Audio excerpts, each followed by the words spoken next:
우리가 살아나가는 세상, 우리가 살아나가는 사회, 그 출발점은 가정으로부터 이루어집니다. 하나님께서 사람을 창조하시고 제일 먼저 세웠던 것이 가정이라는 공동체였습니다.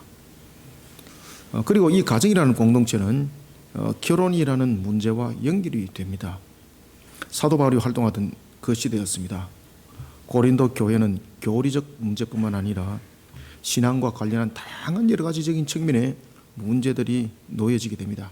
사도 바울은 그러한 문제점들을 가지고 고린도서를 기록을 하게 되는 겁니다. 그것이 바로 고린도전서와 고린도후서가 됩니다. 특히 당면한 과제 속에 보면은 결혼의 문제, 그리고 또한 결혼의 문제와 함께 그리스도인으로서 세상을 어떻게 살아가야 할지에 대한 삶의 문제들이 함께 열거되어지고 있었습니다. 그리스도인, 여러분들은 그리스도인이 우리의 모습 속에 비춰질 때에 제일 먼저 무엇을 비춰야 된다 생각하십니까? 사도 바울이 그 이야기를 하는 겁니다. 우리가 그리스도인으로서 비춰낼 때에 제일 먼저 비춰야 될 것은 값으로 사신받았다는 것을 먼저 인지하리라. 그것을 비춰내라는 겁니다. 그래서 오늘 본문에 보면 종이라는 단어를 쓰고 있는 것을 볼 수가 있습니다. 그리스도인 가운데서도 보면은 우리는 이렇게 말합니다. 우리는 그리스도 안에서 자유한 자가 되었느니라. 그런데 문제는 뭔가 하면은 이 그리스도인들 가운데서 이 자유한 자가 되었다는 것, 그리스도인으로서의 우리가 주님의 값으로 샀다는 것, 이것을 인지할 때에 자신을 마치 세상으로부터 분리해낸 자인 것처럼 살아가는 삶을 살아가는 자들이 있더라는 것입니다. 다시 말씀드리면 좋은 의미에서 분리가 아니라 나쁜 의미에서 분리인 것입니다. 나는 이제 세상으로부터 자유한 자가 되었으니 어떻게 되는 겁니까? 사회 질서와 상관없이 내가 그냥 살고 싶은 내 권위대로, 내 권세대로 살면 돼, 이렇게 인지를 하는 그런 사회 질서를 무시하고, 그런가 하면 또한 시민으로서의 의무를 회피하는 그러한 경향들이 나타났던 것입니다.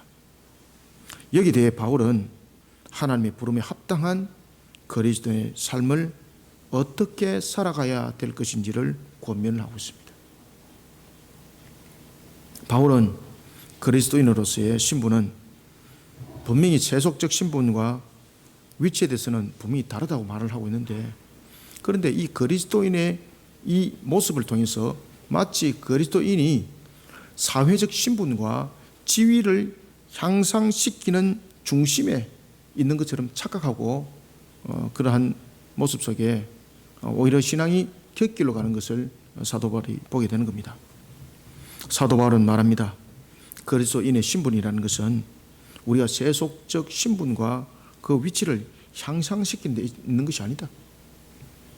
우리는 하나님의 부르심에 합당한 모습으로 살아가는 것이 그리스도인이다 라면서 교훈을 주게 되는 겁니다.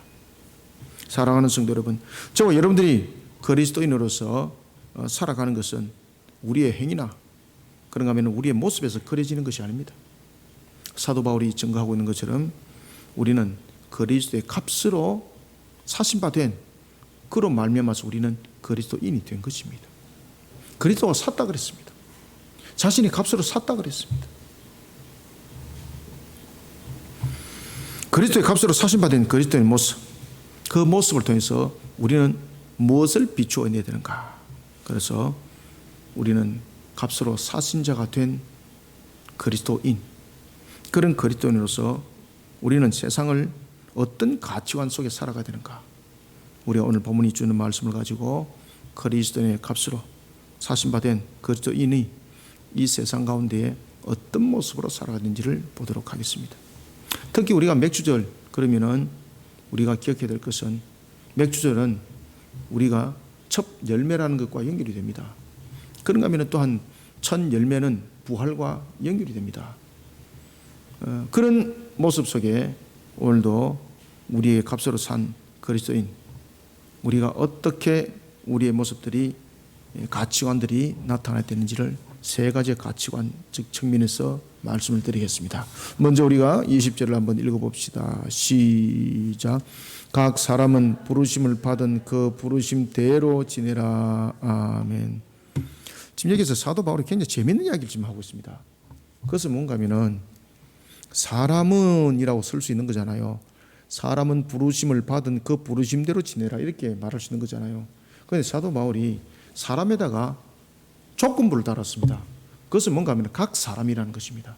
그죠? 각 사람이라는 것이 굉장히 의미가 있다는 거죠, 지금. 그리고 또 하나는 이 단어 속에서, 이 문장 속에서 여러분들이 주셔야 될 것은 부르심이라는 것에 대해서 주시하셔야 됩니다. 아시겠습니까? 그리스도로서 우리가 그리스도께서 우리를 그 값으로 사신 바가 되었습니다. 그런 우리 속에 나타내야 될 것은 각 사람이라는 것이 있고 그 다음에 부르심을 받은 바라는 것이 있습니다. 그리고 21절에 보면은 뭐라고 부르고 있습니까? 종이라고 부르고 있는 겁니다. 그러면은 세상에서 말하고 있는 종과 그리스도 안에서 말하고 있는 종의 차이점 무엇인가? 이 세 가지를 딱 비교를 해보셔야 되는 거예요, 여러분들.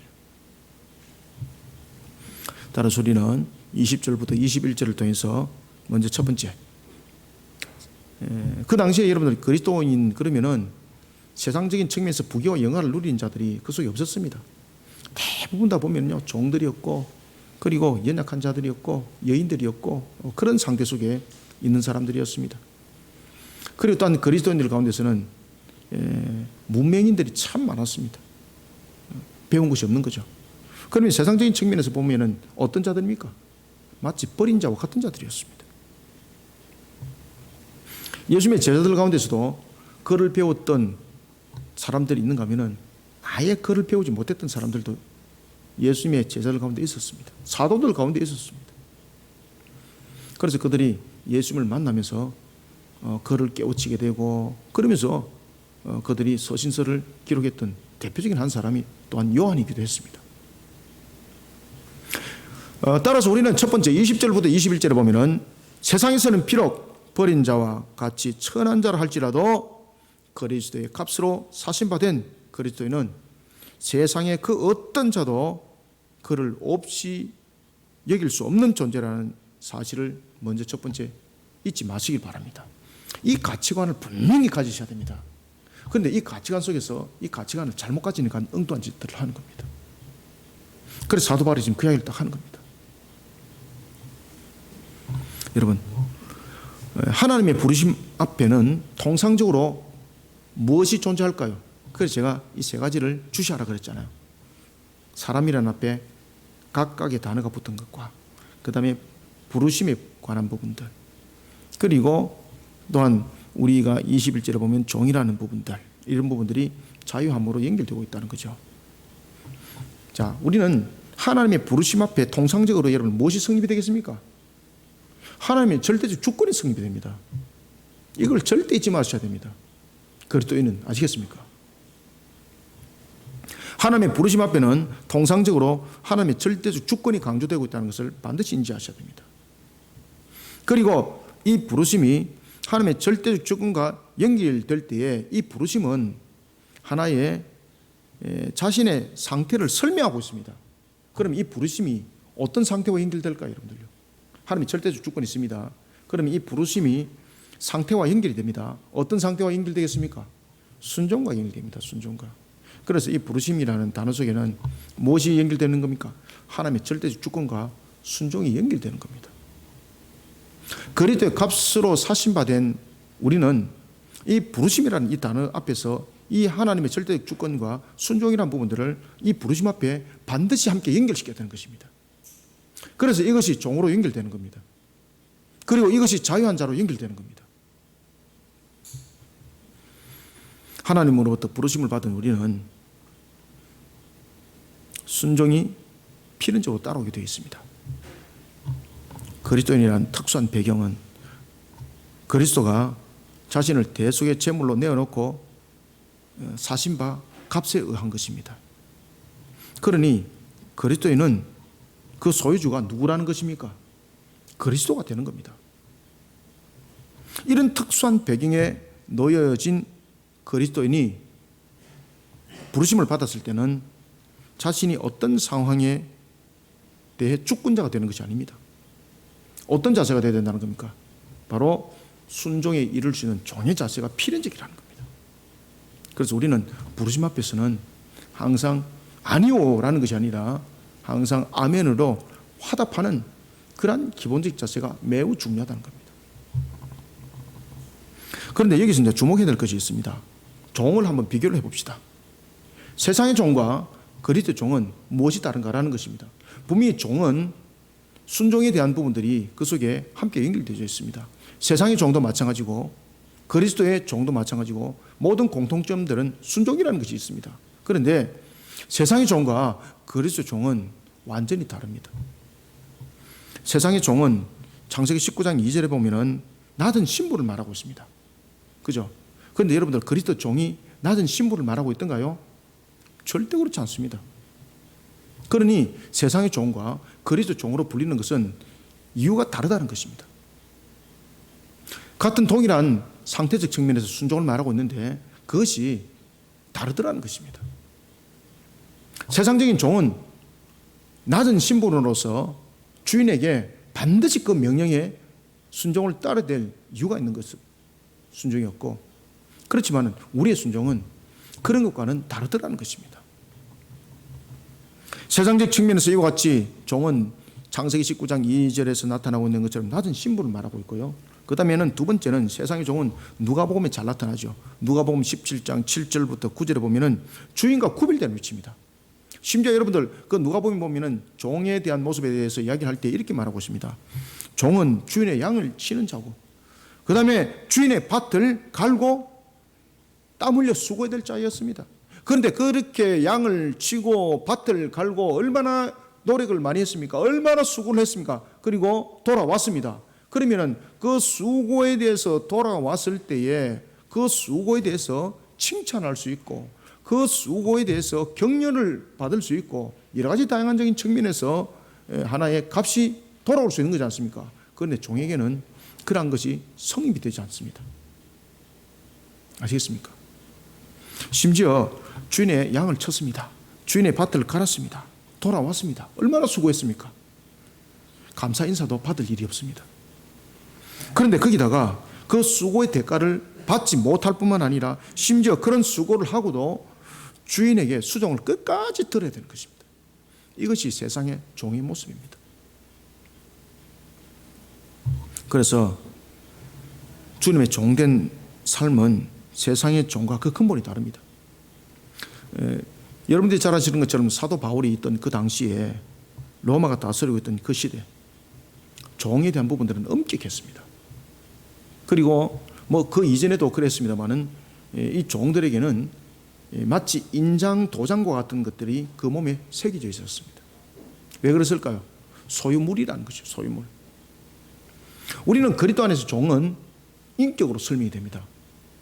그런데 세상에서 종은 인격으로 설명되지 않습니다. 로마 당시에 종은 인격적 존재가 아니라 그들에게는 어떤 부분도 하나님의 형상이라는 측면에서 주어지는 그런 자유라는 것이 존재하지 않습니다. 우리가 살아나가고 있는 세상이 바로 이런 모습입니다. 그래서 로마 6장 17절의 말씀처럼 인간은 지위 고하를 막론하고 모두가 죄의 종으로 지금 살아가고 있는 겁니다. 우리가 지위가 높다 그래서 마치 권세 있는 것처럼 누리고 있는 것처럼 자신의 권세를 마음껏 펼쳐나가고 있지만은 그것은 사실은 자신이 그 속에 있는 인격적 권위는 없는 겁니다. 이미 그도 또한 악한 자의 다스림, 마귀의 다스림을 받고 있는 상태인 것입니다. 인간은 지위 고하를 막론하고 모두가 죄의 종으로 살아가고 있습니다. 죄의 종이 되어 행하는 것마다 하나님의 영광을 가리는 거니 결국은 하나님의 심판대 앞에 악한 자로서의 증거물을 차곡차곡 쌓아갈 뿐인 것입니다. 그렇기 때문에 우리는 세상의 신분 속에서 지위를 가지고 다스리는 자가 아니라 그리스도인으로서의 섬기는 순종하는 자로서의 다스림이 매우 중요하다는 것입니다. 그리스도는 자신의 모습을 비관할 이유가 없습니다. 이런 측면에서 우리가 세상적인 측면에서 보면은 가치가 없고 배운 것도 없고 사도 바울이 있던 그 시대도 여러분 보시면은요, 그리스도인들 가운데서 배운 바 있는 사람들이 얼마나 되겠습니까? 뭐 전체적인 100으로 보면은 프로로 만약에 따진다면은 아마 글을 읽을 수 있는 사람들은 10%도 안 될 것이다. 물론 그 당시에는, 지금도 여러분 마찬가지입니다만은 그 당시에는 이 글을 읽고 또한 글을 쓴다는 것은 매우 하나의 그 집안에 좀 부유하든지 어떤 특별한 경우가 있지 않고는 거의 다 그냥 글을 모르는 그런 문명 가운데 살아가던 그런 시대였습니다. 이런 속에 살아가고 있는 그들, 특히 이제 그리스도인들은 보면은 그보다 더 비천한 속에 살아가셨습니다. 그리고 또한 그리스도인들의 가장 중심들은 우상 숭배와 함께하지 않는 것이었습니다. 그러다 보니까 당시에 로마 정부에서 주관하고 있었던 것들, 그런가 하면은 또한 유대 공회에서 주관하고 있었던 이런 교육 시설들, 그런 부분들에 대해서 그리스도인들은 그들과 점점 거리를 멀리했던 것입니다. 그러다 보니까 점점 더 문명인들은 더 많이 늘어날 수밖에 없었던 것입니다. 그러니까 세상의 경제적 측면에서 이겨나지 못하고 배운 것이 없으니까 지위와 위치 속에 차지할 자리 없고, 그러니까 그리스도인들은 항상 천박한 자리, 제일 아랫자리에 있었습니다. 제일 아랫자리에 있었습니다. 세상의 눈으로 볼 때 얼마나 여러분 가치가 없겠습니까? 그러나 그런 우리를 그리스도께서 값으로 사심받았다는 사실입니다. 그리스도 값으로 사심받은 그리스도는 죄의 종의 모습이 아니라 하나님의 형상에 따른 주권의 회복을 받은 자유한 자라는 사실입니다. 이 자유한 자라는 이 사실은 매우 중요한 것을 가지고 있습니다. 우리가 세상에서 법으로 정했던 우리는 자유한 자입니다, 우리는 민주주의 속에서 자유체계 속에서 살아갑니다 라고 말하지만은 그것은 그냥 언어로서 표현할 뿐이고 그냥 문서로서 작성했을 뿐입니다. 하나님 안에서는 여전히 죄인인 것입니다. 자유자가 될 수 없는 겁니다. 늘 죄의 종로로 타고 있는 겁니다. 그리스도의 값으로 사심받은 대속이 이루어지지 않고는 어떤 누구도 자유인이라고 말할 수 없습니다. 우리가 내가 생각하고 내 마음대로 행동하기 때문에 내가 자유인이잖아요 말하는 그런 착각 속의 자유인, 어리석음 속에 빠지지 마시길 바랍니다. 결코 그것은 자유인이 아닙니다. 여전히 죄의 종로로 타고 있을 뿐입니다. 20절부터 21절 두 절을 우리가 한번 읽어봅시다. 시작. 각 사람은 부르심을 받은 그 부르심대로 지내라. 네가 종으로 있을 때에 부르심을 받았느냐? 염려하지 말라. 그러나 네가 자유롭게 될 수 있거든 그것을 이용하라. 아멘. 21절이 좀 어려운 말을 하고 있습니다. 그러나 네가 자유롭게 될 수 있거든 그것을 이용하라 이렇게 말합니다. 무엇을 이용하라는 겁니까? 비록 세상에서는 소망과 희망이 없는 종의 모습으로 살아가지만은 주 안에서는 자유한 자이므로 자유자로 살고 그리고 그리스도의 종된 삶을 살아가는 자가 되어라. 이것이 바로 그것을 이용하라는 것입니다. 그것을 이용하라는 것은 우리가 죄인으로서부터 자유한 자가 됐다는 것입니다. 그래서 그것을 깨닫고 그것을 깨달아 알아라는 것입니다. 그러면 그것을 이용하라는 것은 무엇입니까? 더 이상 죄와 함께 짝하는 그런 짓 하지 말라는 겁니다. 그것을 이용하라. 그것을 이용하라는 것은 그리스도의 값으로 산 대로 네가 그 모습을 비춰보면서 비춰내면서 빛과 소금으로 살아가라는 것이죠. 그 가치의 값으로 살아가라는 것이죠. 그래서 그것을 이용하라라고 말하는 겁니다.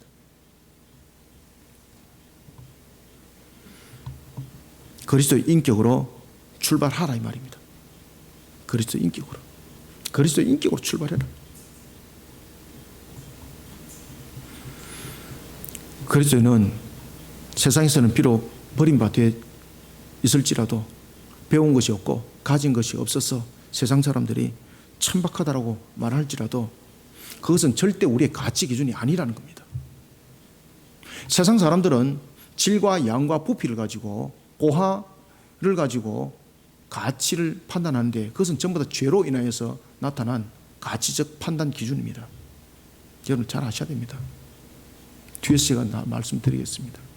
그래서 우리는 어떤 부분에서도 세상에 버린 자와 같이 천박함을 취급을 받더라도 그것은 우리의 가치의 기준이 아니라는 것을 잘 아셔야 됩니다. 그런데 이런 가치의 기준에 놓여져 있으니까 세상적 측면에서 실망하고 낭망하고 그 잠깐 있다가 없는 것 그 물질 가지고 절망하고 그러면서 옥상에서 뛰어내버리고 생을 포기해버리고 이런 복잡한 세상, 이런 괴로운 세상 더 이상 살아서 못하겠냐, 이런 어리석은 생각을 하고 앉아가 있는 거예요. 이제 가치 기준을 똑바로 판단하셔야 돼요, 여러분들요. 세상에서는, 우리가 살아가던 세상 속에서는 우리가 정직하게 행해 왔음에도 불구하고 일이 잘 안 되어서 망할 수도 있어요. 잘 될 수도 있어요. 여러분들 아시겠습니까? 내가 그리스도인이기 때문에 잘 돼야 되지, 이게 아니에요, 여러분들요. 가치관이 달라져야 돼요. 가치관이. 세상 속에서 지내는 것 가운데서는 망할 수도 있어요, 여러분들요. 흥할 수도 있어요. 그것이 나의 생명의 가치관이 되면 안 돼요, 여러분들요. 이미 하나님께서 우리를 세상 속에서 가장 가치 있는 것으로서 죄로부터 우리를 자유한 자 만들었습니다. 그러면 세상의 물질관이라든지 이런 것들은 우리가 자유한 자로서 그것을 잠깐 빌려 설 뿐이에요.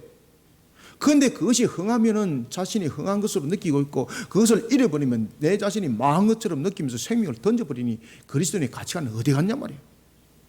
그런 올바른 그리스도인의 가치관을 가지 못하니까 그런 일들을 하는 거예요, 여러분들.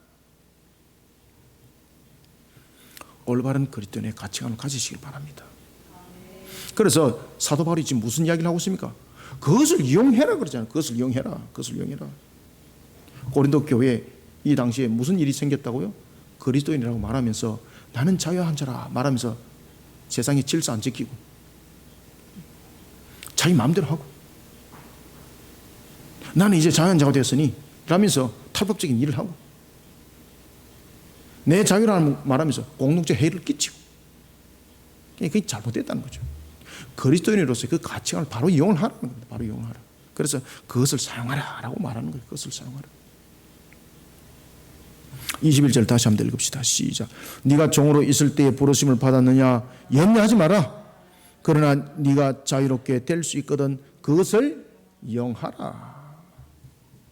사랑하는 성도 여러분, 세상은 그리스도인인 여러분을 하찮게 여기고 종과 같이 천하게 여길 수 있습니다. 그런데 이것은 저와 여러분들의 가치가 아닙니다. 세상에서 천하게 여기고 귀하게 여기는 것은 전부 다 죄악 속에서의 가치관입니다. 여러분 아시겠습니까? 그게 절대 마음 현혹되지 마시길 바랍니다. 세상에서 칭찬받고 세상에서 띄움 받으면은 막 그날은 막 구름을 타고 댕깁니다. 야, 내가 이런 가치 있는 자야. 그러다가 세상 사람들이 말합니다. 네 같은 사람 처음 봤다. 야, 어째 그래 생기도 그리 못생긴 노? 어째 생기도 머리도 그리 나쁘노? 어찌 없어도 그리 없노? 그것은 세상 사람들이 말하는 가치관입니다. 우리의 가치관은 거기서 성립되지 않습니다. 이미 그리스도인이라는 것 속에서 우리는 가치관이 성립이 되어 있는 상태입니다.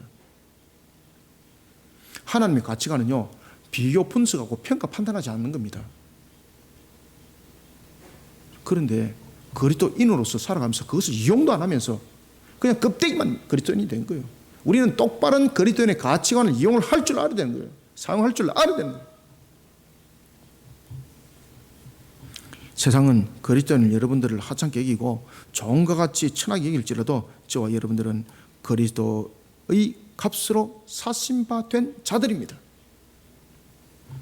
세상의 그 어떤 자들도 우리를 가볍게 여길 수 없는 존재입니다. 그래서 시편 16편 3절이 그것을 이야기를 하고 있는 거예요, 여러분들.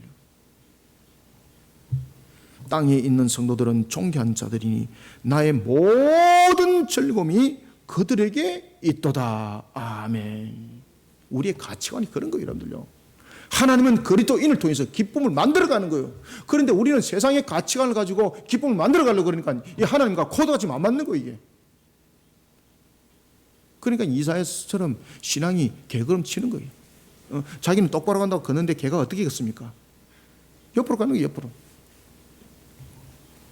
세상에서는 비록 버림바와 같은 그런 천한 사람이 할지라도 그리스도의 값으로 사신받은 그리스도는 세상의 그 어떤 자들도 그를 없이 여길 수 없는 존귀한 자라는 사실을 먼저 인지하시길 바랍니다. 그것을 이용하시길 바랍니다. 그 가치관 속에 내가 세상 속에 자유한 자가 되시길 바랍니다. 왜 물질의 사원 속에 나를 가둬놓고, 왜 세상의 지위 고하라는 속에 나를 가둬놓고, 왜 세상의 능력이라는 속에 나를 가둬놓고 참된 그리스도인의 가치관은 다 지워버립니까? 정말로 존귀한 그리스도인의 가치관은 다 지워버리고 세상적인 가치관을 가지고 나를 갖다 만들어가니 주님이 슬퍼하는 거예요, 여러분들요. 10편 16편이 뭐라고 말하고 있습니까? 주님은 우리를 통해서 즐거움을 만들어간다 그랬어요. 그래서 각 사람이에요, 각 사람. 어떤 위치에 있든 간에, 어떤 세상적인 측면에서 천박한 위치에 있더라도 하나님은 그것을 천박하다 말을 하지 않아요. 그 각 사람의 위치에서 하나님은 즐거움을 만들어가요. 여러분들 아시겠습니까? 세상적으로 좀 지식이 떨어질 수 있어요. 지능도 떨어질 수 있어요. 그런데 각 사람이에요, 각 사람. 모두는 하나님의 형상이에요. 그리스도인의 가치예요. 세상적인 사람들이 절대 평가 판단할 수 없는 가치예요, 여러분들요. 그런데 그런 우리의 존귀한 가치를 다 지워버리는데 세상적인 가치관 전부 다 넣어버리는 거예요. 그렇게 우리가 실수를 하고 있는 거예요, 여러분들 아시겠습니까? 그렇게 세상적인 가치관에 이렇게 실수하면서 잡아넣다 보니까 신앙도 얼마나 여러분들 엉뚱하게 만들어가고 있습니까? 그러면서 오늘은 비행기 타고 마치 우주에 날아가는 것처럼 신앙이 됐다가 내일 보니까 니아까 타고 다니는 거예요, 신앙이.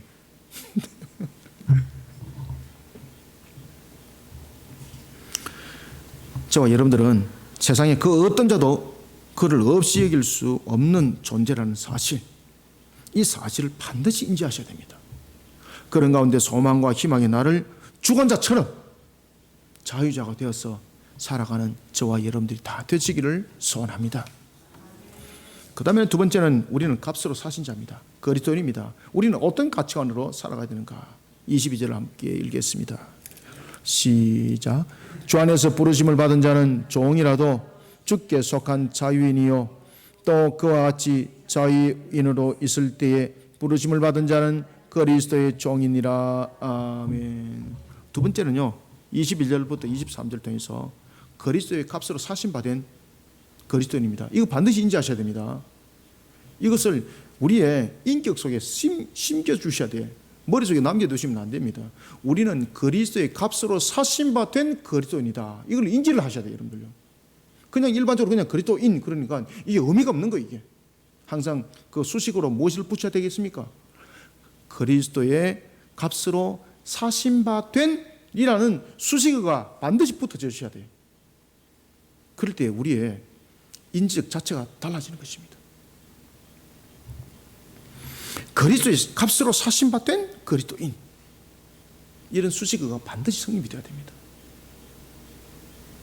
그런 그리스도인은 세상의 어떤 가치관과도 비교할 수 없는 하늘의 값입니다, 여러분들요. 저 여러분들은 어떤 값이라고요? 하늘의 값이에요, 하늘의 값. 세상의 값이 아니라 하늘의 값이에요, 하늘의 값. 세상의 값은 정할 수 있습니다. 하늘의 값은 정할 수 있다, 못 정한다? 못 정합니다, 여러분들. 그 정도로 저와 여러분들 가치 있는 존재인데 왜 세상의 값으로 자꾸 자신을 매겨서 자꾸 천박하게 만들고 자꾸 없이 만들고 왜 스스로를 구렁텅이에 자꾸 몰아넣는단 말입니까? 하늘의 값으로 예비된 자입니다. 하늘의 값으로 예비된 자라는 사실을 절대 잊지 마시길 바랍니다. 사도 바울이 함께하고 있던 그 당시 종의 신분은 사람의 존재적 가치에서 찾지 않습니다. 그 당시에는 이 종이라는 부분들에 대해서 이야기를 할 때는 종은 절대 사람의 가치적 조건 속에서 그들을 찾지를 않았습니다. 종은 어느 가치 기준에서 찾았을까요? 종은 소유물에서 찾았습니다. 그래서 사도 바울이 살아가던 그 시대는 종이라 그러면요, 재산 목록에서 찾았습니다. 재산 목록에서. 그렇기 때문에 종에게는 인격이 없는 거예요. 그런데 그리스도인은, 그리스도의 값으로 사신 바 된 그리스도인은 그리스도가 값으로 샀기 때문에 우리는 그리스도의 종이 되었는데, 재산 목록이 있는 것이 아니라 생명책이 있다는 겁니다. 생명책에. 세상의 종은 인격이 없는데 우리는 자유함이라는 인격적 존재로 설명이 되어지더라는 것입니다. 그런 우리는 하늘의 가치관으로 우리 자신이 세워졌고, 우리는 그렇게 존귀한 자리에 세워진 자라는 사실입니다. 갈라디아서 3장 28절에 따르면 유대인이나 헬라인이나 종이나 자유인이나 남자나 여자나 다 그리스도 예수 안에서 어떻게 된다? 하나라고 말했습니다. 하나라고. 그러면은 고린도전서 7장 22절에서 말하는 그리스도의 종은 무엇이겠습니까? 고린도전서 7장 22절에 보면 그리스도의 값으로 사신 바 된 그리스도인을 가리켜서 그리스도의 종이라고 말하고 있습니다. 이 말씀은 세상의 종으로부터 있다가 면해가지고 이제 그리스도인께 팔려갔다, 이렇게 말할 수가 있는 거죠. 소유주만 바뀌었다. 그런데 소유주가 바뀐 것이 아니라 우리의 존재적 가치가 달라진 것을 말하고 있습니다. 그리스도의 종이라는 것은. 그리스도의 종이란 세상의 종으로부터 자유한 자가 됐다는 뜻입니다. 그리스도에게 속한 자가 되었다는 것을 말하고 있는 겁니다. 아시겠습니까? 사람의 종은요, 그 주인에게 속한 자라고 말하고 있지 않습니다.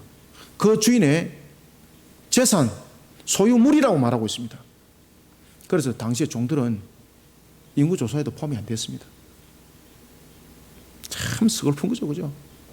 그래서 주인이, 그 종이 주인을 향하여서 덤벼든다든지, 주인의 허락이 없이 만약에 그가 주인으로부터 탈출해서 도망갔으면요, 그 종은 붙잡히는 때에 죽임이 있습니다. 죽음.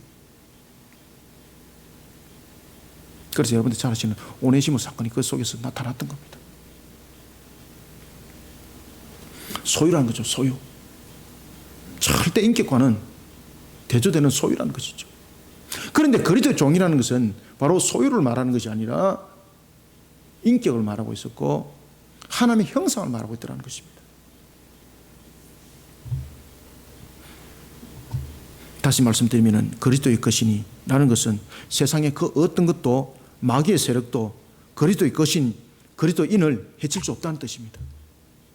그래서 그리스도의 종이라는 것은, 그리스도의 것이라는 것은 마귀가 더 이상 우리를 죄악 속에서 우리를 팔아먹을 수 없다는 것입니다. 세상의 그 어떤 존재들도 하나님의 백성인 그리스도인을 해하는 자 하나님이 용서하지 않는다는 것입니다.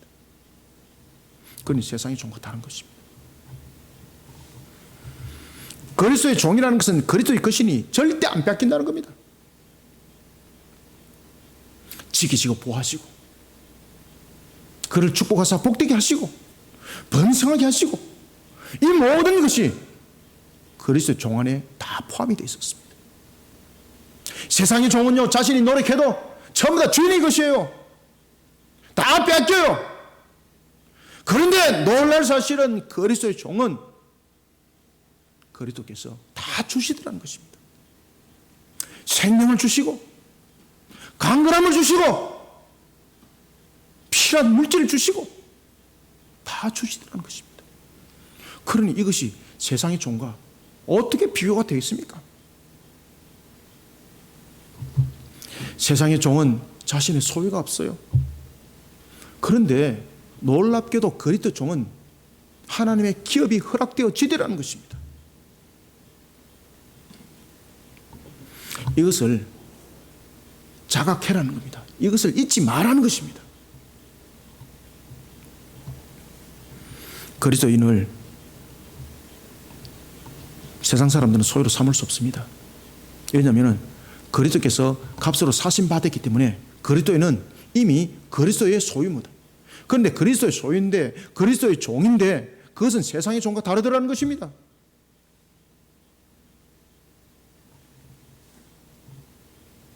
그리스도께서 모든 것을 내어주는 그런 종이더라는 것입니다. 이것을 분명히 자각하라는 겁니다. 지금 분명히 자각하라. 그래서 너희들은 그리스도의 종이라는 것을 자각해라.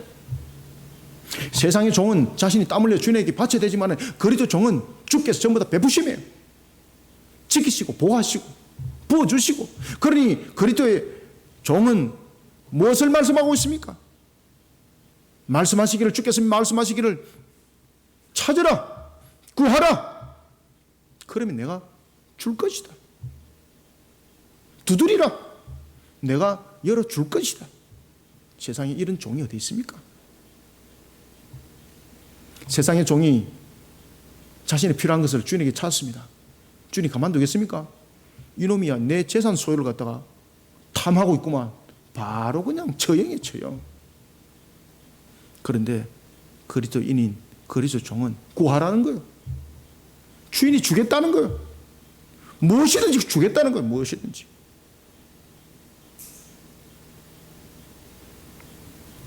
이걸 자각하는 거예요. 이걸 자각하라. 그러니 23절은 강한 의조로서 이렇게 말하고 있습니다. 너희는 값으로 사신 것이니 사람의 종이 되지 말라. 아멘. 사람의 종이 되지 마라. 그리스도의 피값으로 사신 바 된 그리스도인은 사람의 가치 판단에 휘둘림 당하고 죄악된 세상의 것들과 함께하는 종로로 해서는 안 된다는 겁니다. 로마서 3장 24절은 그리스도인에 대해서 증거합니다.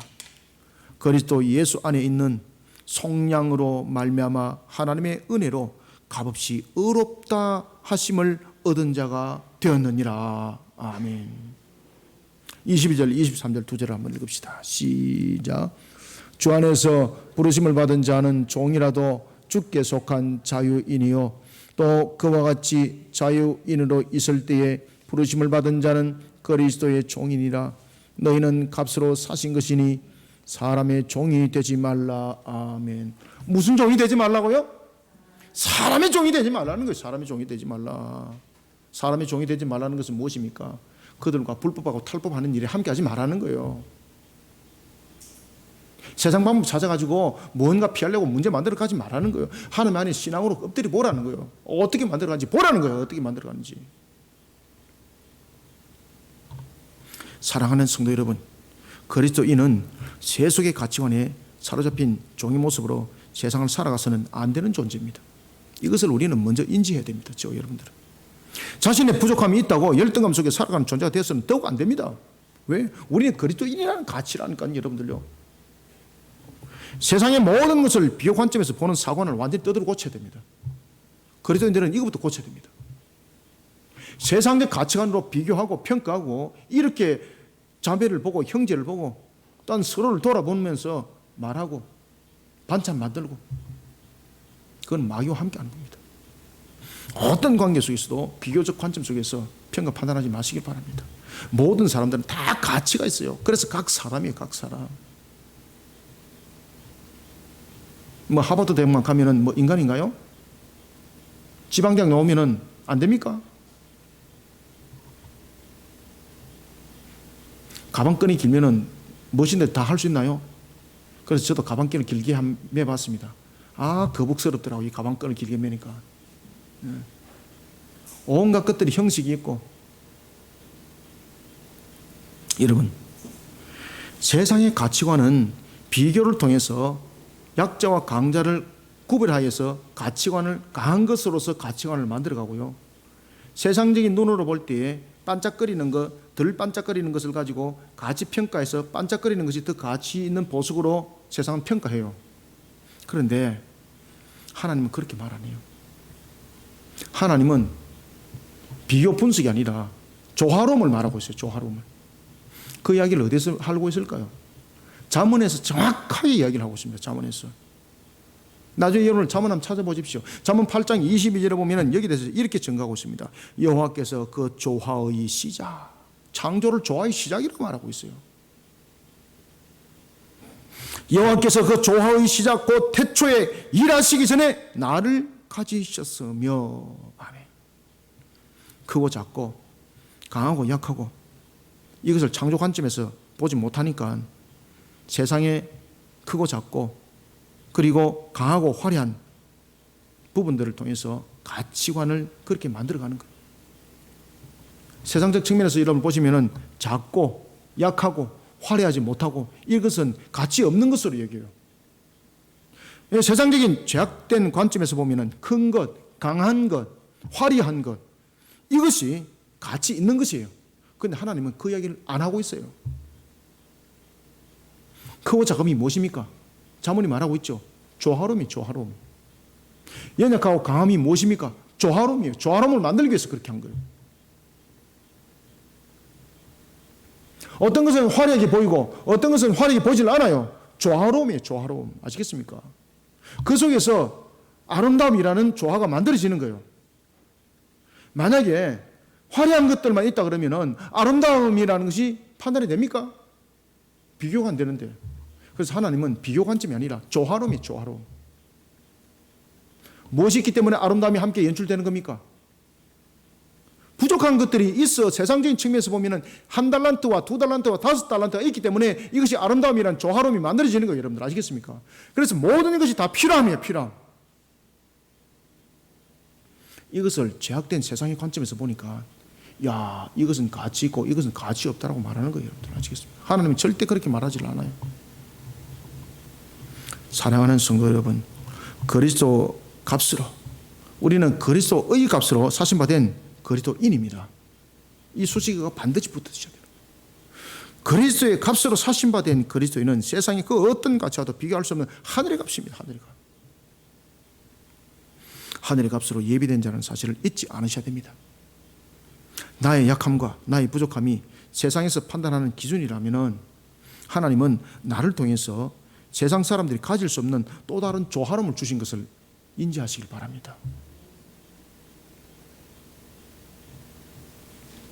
그러니 얼마나 존귀한 자인지 모릅니다.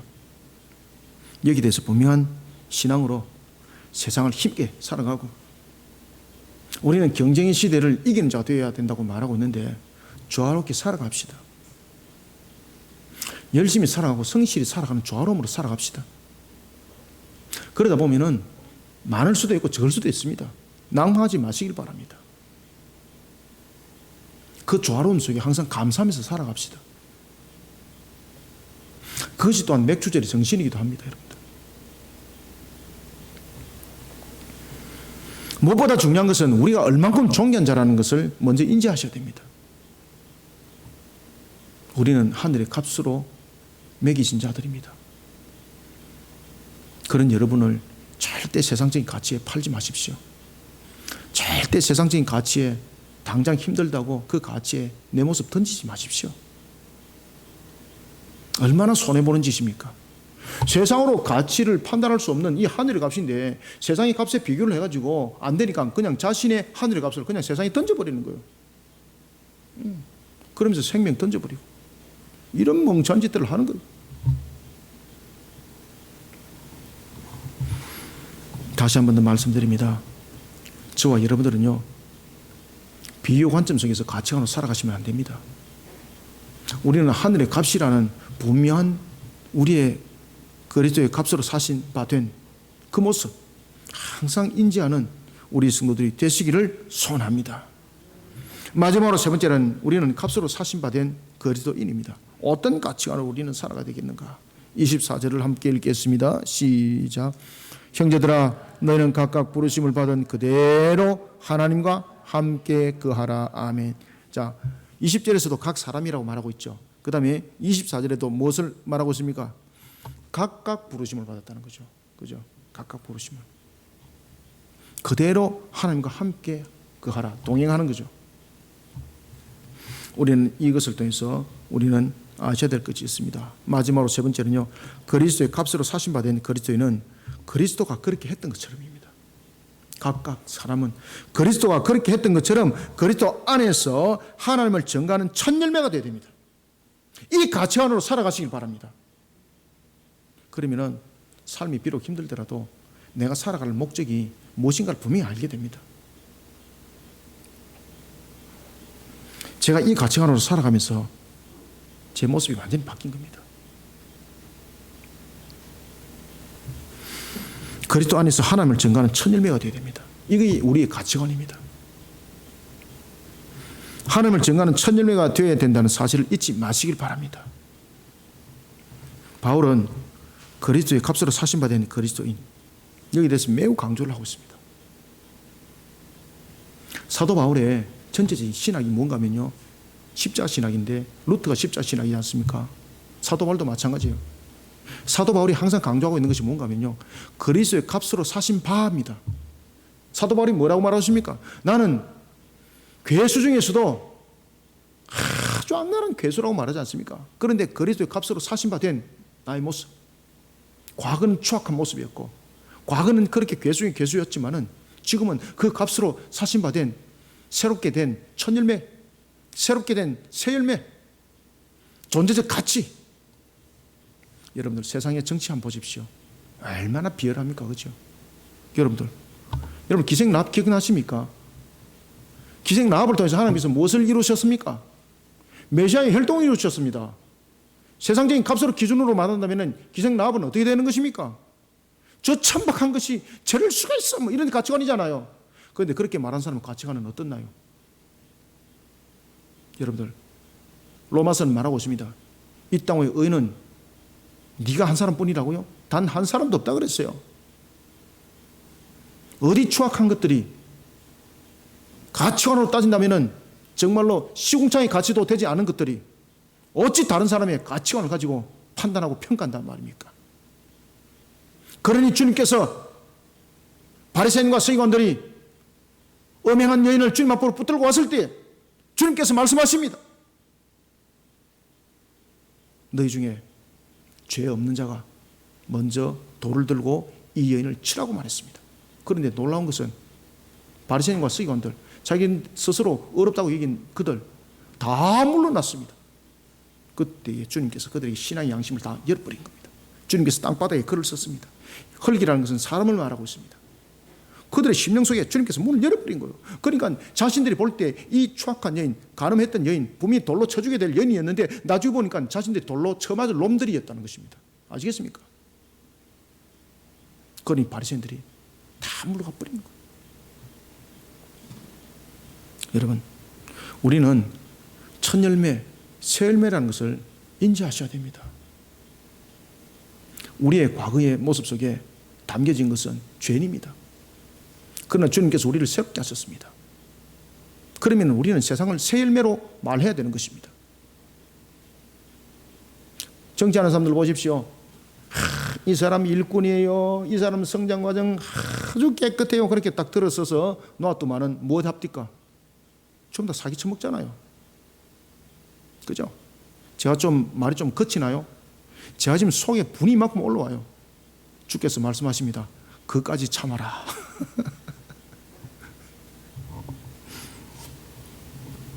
여러분, 바울은 그리스도의 값으로 사신 바를 매우 강조를 하고 있습니다. 왜 그런가 하면 자신이 그 하나의 간증물이거든. 그는 그리스도의 값으로 사신 바 된 그리스도인 되어서 자신의 모습을 지금 변증해내고 있잖아요. 여러분, 과거에 내가 라합이었습니까? 우리는 그리스도의 값으로 사신 바 된 자입니다. 우리는 그 가치관으로 우리는 이제 첫 열매를 맺어가는 가치를 만들어가야 되는 것입니다. 주님께서 그렇게 가치를 만들어놨는데 그 가치를 바라지 못하면 주님이 얼마나 슬퍼하겠습니까?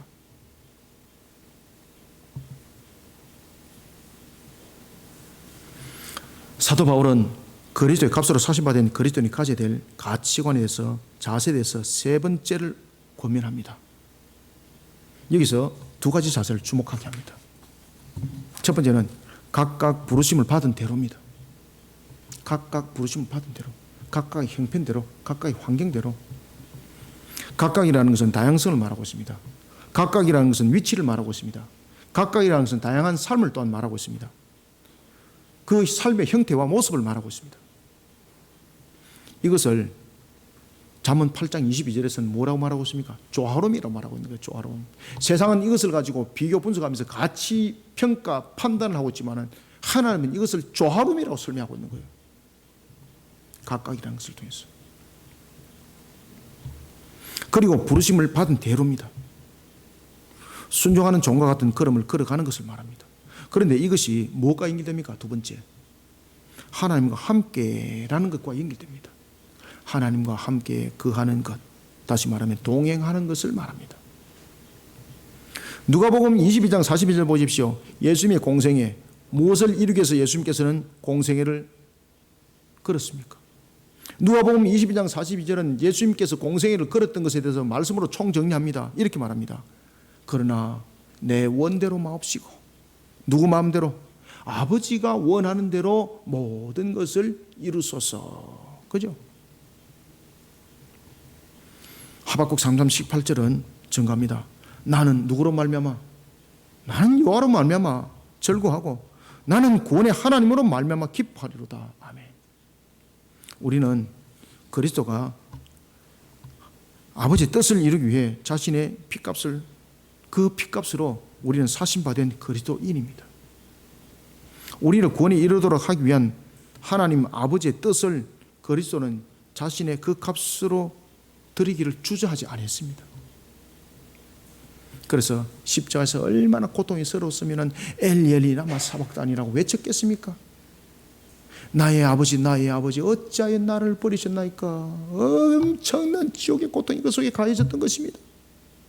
그렇지만 엘리 라마 사박단이라고 육신의 고통 속에서 그가 울부짖으면서도 아버지 뜻을 이루는 것에 끝까지 열매로 드리는 거예요. 심지어 지옥의 고통까지 맞습니다. 그리고 하나님 아버지의 뜻을 이룹니다. 요한복음 19장 30절은 말합니다. 다 이루었도다. 아멘. 사랑하는 성도 여러분, 우리는 그리스도 값으로 사심받은 그리스도인입니다. 이 수식어가 반드시 붙으셔야 됩니다. 그리스도는 부활의 첫 열매입니다. 맥주절이 첫 열매를 하나님께 드리는 절기로 지켜지는 것처럼 그리스도는 자신을 하나님께 드리는 열매가 되었습니다. 그리스도가 그렇게 했던 것처럼 우리는 그리스도 안에서 하나님께 드리진 열매가 되어야 합니다. 야고보서 1장 18절은 증가합니다. 그가 그 피조물 중에 우리로 한 첫 열매가 되게 하시려고 자기의 뜻을 따라 진리 말씀으로 우리를 낳으셨느니라. 아멘. 부활의 첫 열매이신 그분이요, 우리를 첫 열매로 만드신 거예요.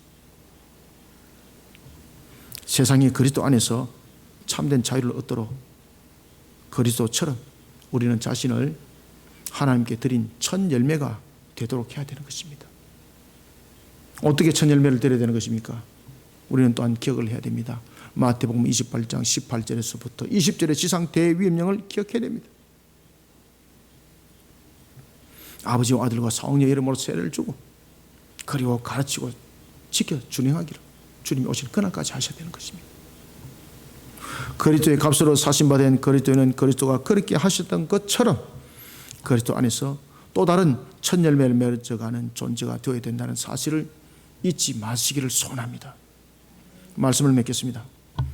우리는 그리스도의 값으로 사심받은 그리스도인입니다. 이 수식어를 반드시 인지하셔야 된다는 것. 그냥 그리스도인이라 말하지 마시고 그리스도의 값으로 사심받은 그리스도인입니다. 이 속에 우리의 공로는 없다는 거예요.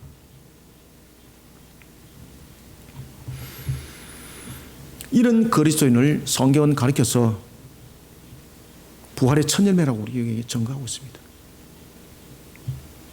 죄악된 세상은 가치를 비교하고 저울질하여서 결정합니다. 그렇지만 하나님은 그 가치를 그리스도 안에서 판단합니다. 다릅니다. 세상은 높고 낮음을 가지고 강하고 약함을 가지고 사람의 눈으로 보는 화려함과 화려하지 못함을 가지고 가치를 평가하고 판단하고 값을 매깁니다. 그런데 하나님은 놀라운 것은요, 그리스도 안에서 판단하십니다. 그리스도의 값으로 사심받은 사랑하는 성도 여러분, 세상에서 비록 버린 자와 같은 모습으로 비춰질지라도 절대로 절망하지 마시길 바랍니다. 이것이 영적 훈련이 안 돼 있으니까 세상에서 힘든 일이 있으면 절망하고 낙마하고 도망갈 일이 없으니까 생명을 그냥 끊어버리고 자신의 가치를 가장 값싼 것에 팔아버리는 이런 일들을 행하 나가는 겁니다.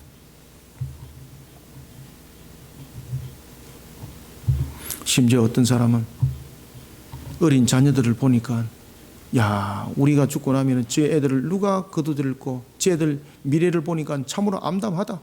그러면서 자녀들과 함께 그냥 생명을 잃어버리고, 이런 가치관 속에 우리가 지금 세상에 우리 영혼들을 팔아먹고 있습니다. 이런 속에서 경쟁에서 이기면 무엇합니까?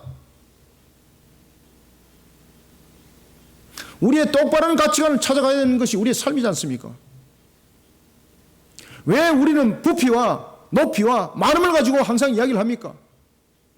왜 조화로움을 가지고 말하지 않습니까? 왜 아름다움은 조화로움이라고 말하지 않습니까?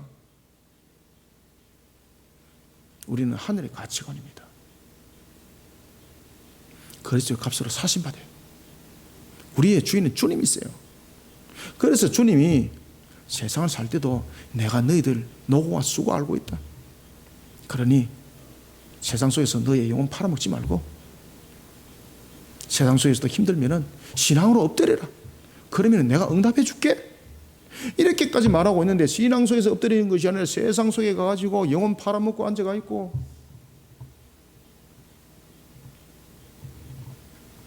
부활의 첫 열매가 되시길 바랍니다.